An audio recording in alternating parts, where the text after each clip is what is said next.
Welcome back. Our next guest tonight is turning generations of racial injustice into pop art. Soule, who also goes by the artist name Chippewar, is a Toronto-based multimedia artist who creates everything from paintings to clothing, even film. He uses his art to share culture and bring awareness to Indigenous issues. So for more on this, we're happy to welcome to the show tonight Soule. Thanks so much for making time, Jay. Yeah, thanks for having me. Okay, so let's start with talking about this artist named Chippewar. Tell us about where this came from. Well, Chippewar is a mashup of being from Chippewar, the Thames First Nation, and kind of taking that and kind of mashing it together with the word warrior. And so I just kind of threw them together and came up with Chippewar. So I can see that you've got lots of art behind you on that wall. How did you get into this in the first place? I originally started off in the tattoo industry about 19 years ago, and over a period of time kind of transitioned out of the tattoo industry and just focused my work primarily on artwork. And obviously tattoo is a whole art of its own. What kind of art do you focus on now? So my work now is primarily focused on Indigenous pop art.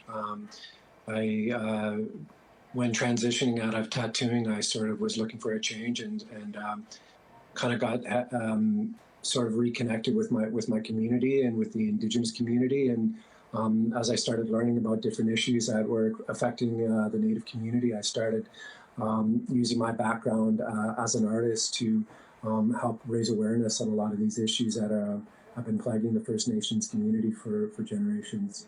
And we're looking at some of your art right now. Can you tell us about some of these stories behind the pieces? We can start with maybe that first image that we saw, Land Back for Dummies. Tell me more about that.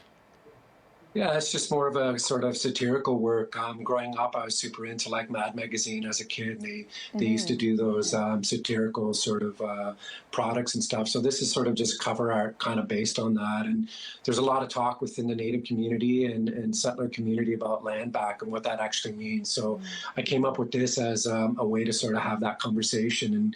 And it's really important that settler Canada understands that when we're talking, the Indigenous community is talking about land back, we're not talking about where your homes or your cottage or your businesses are. What we're actually talking about is the 82% of the land that is uninhabited in Canada would be classified as Crown land. Those are the lands that we're actually talking about having returned to Indigenous communities. So this piece about education, obviously so important to you. Do you mind, Jay, sharing a bit about your personal story and why sharing your culture and roots are so important? I think it's important because myself and my two siblings were part of the 60 Scoop, like many thousands and thousands of other Indigenous children. My grandfather attended residential school at Mount Elgin Indian Residential School on my reserve. And so like myself and so many others, we've been separated from our culture and our heritage and our practices. So for me, it's important that as I go through this journey, I have an opportunity to share my story and hopefully and inspire young Indigenous people and other people who have been through similar things as I have throughout my family history, and hopefully they can take something from that. But it's also a way for me to just connect with the community as well. It's so powerful for you to share that, and we appreciate you sharing this with us, Jay. I wonder if you feel this sense of dual responsibility, learning about your culture because you had all of those years where you missed it, and then also sharing it with people to educate them about the history of Canada.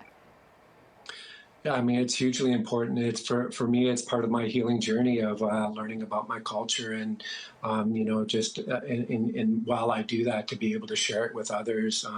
At the end of the day, I do what I do within my art practice for myself. And if other people are able to get something out of it, then that's a bonus, I guess, as well. So explain how all of this narrative really ties into your own art and what your process is, how you create. Well, my work is really centered around Indigenous pop art because it's what I grew up knowing. I grew up watching, all the movies you did and television shows and music, and I just found a way to take what I've learned through pop culture and indigenize it. It's also important to understand that Indigenous people don't have the representation within the film industry and media and arts industries So this is a way for me to sort of like share some of that in a contemporary way that, you know, Indigenous people were still here. And so often within the arts communities, we're sort of presented in a way that we're kind of something of the past. So taking the knowledge that I'm learning and putting it into a contemporary form that I think is palatable for everyone in the sense of pop culture. I think it's a good approach and a new approach. And it sort of sounds like you're making these really complicated, difficult stories digestible in a very easy way to understand by looking at a poster like the one we were talking about before. I just want to know how important it is for younger people who maybe don't know these stories to see the representation that you're bringing to this space. Well, to be honest with you, I think it's more important for me as an Indigenous artist not to so much be educating the Native community, but it's more so for the settler community. The images that you were showing were from my last exhibition called Built on Genocide, which took place at the Harbourfront Centre in September. And all of those pieces are really just presented in sort of that like pop art, propaganda art sort of era, poster art, but all of them being like really clear facts about Canada's genocide towards Indigenous people, that not only from the past, but the ongoing genocide that's happening to Indigenous people. So like I said, for me, it's more important to use my voice to educate settler Canada. And so where can people see your work and support your work? You can check out my work on my website. It's just chippewar.com, or on Instagram, it's just at Chippewar. All of my work is available there. I make paintings and clothing and all kinds of other things. And yeah, that's where you can see it. Jay Soule, thanks so much for your time. We really appreciate this tonight. All right, Mikoch, thanks for having me. Thank you.